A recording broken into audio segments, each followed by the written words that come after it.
Thomas Soto.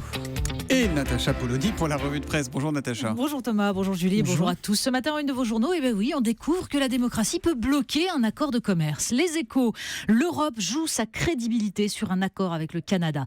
Et le site Fakir salue nos voisins dont le Parlement bloque cet accord pour le rattachement de la France à la Wallonie. Et puis l'opinion se demande, mais que fait la police? Et le Parisien, une police à deux vitesses. La demande des polices municipales, en effet, qui demande donc du recrutement, fait naître des policiers mercenaires. Calais est partout, quasiment à la une ce matin. Oui, en une du Figaro notamment, où on s'interroge déjà sur la suite. Calais, après l'évacuation, les interrogations.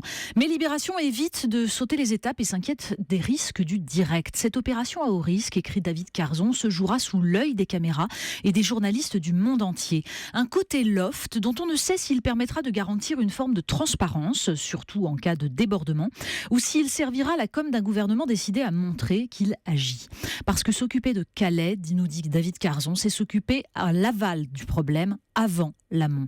Pascal Coqui, dans les dernières nouvelles d'Alsace, va encore plus loin. Tant que l'Europe n'adoptera pas un principe de répartition commun, tant que les Syriens fuiront par centaines de milliers leur pays dévasté, et que les Soudanais, les Afghans, les Somaliens ou les Libyens n'auront le choix qu'entre la guerre, la misère ou l'exil, cette crise migratoire n'aura pas de fin.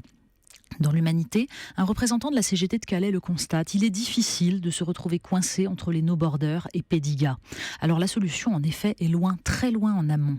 Un article stupéfiant à présent que vous avez trouvé dans Le Monde, Natacha. Exactement, un article vertigineux. Il nous raconte comment des jeunes femmes se mettent à harceler des survivants du Bataclan. Ça a commencé par des messages de soutien sur les réseaux sociaux pour les quelques-uns qui avaient témoigné à visage découvert. Mais un an après, ça continue, replongeant sans cesse les rescapés dans leur traumatisme. Certaines vont jusqu'à souhaiter l'anniversaire des proches ou lancer des propositions explicites. J'ai un besoin d'extérioriser mon chagrin en me mettant à leur place, explique Mylène, groupie de 32 ans, qui a installé chez elle un hôtel aux victimes. Le psychanalyste Michael Stora évoque la culture victimaire, puissante selon lui en France. Il y a des périodes où l'on est davantage perméable à la fascination, explique-t-il, à l'adolescence ou lors d'une adolescence qui perdure.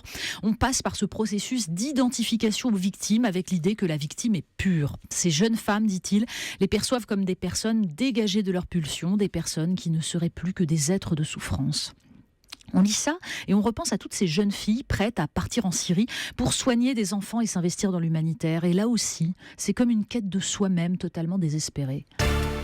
On termine avec le Huffington Post. Le Huffington Post qui nous apprend deux informations en un article. Allons-y. D'abord a eu lieu ce samedi une zombie walk à Bordeaux.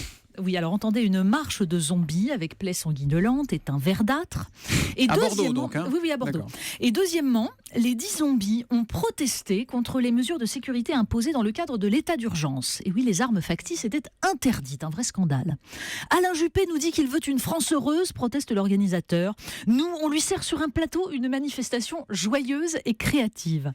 Alors non, promis, je ne ferai aucune ironie sur cet hommage des morts vivants aux candidats de l'identité heureuse et du tout va bien, continuons. Il n'y a aucun programme de la primaire. Jean-François Copé qui vous écoute, Natacha, une marche de zombies avec des plaies sanguinolentes et étain verdâtre à Bordeaux, ça vous inspire quelque chose ? C'est qu'on est quand même dans la période d'Halloween, donc tout ça est assez cohérent. Bon, très politiquement correct, hein, là pour le coup.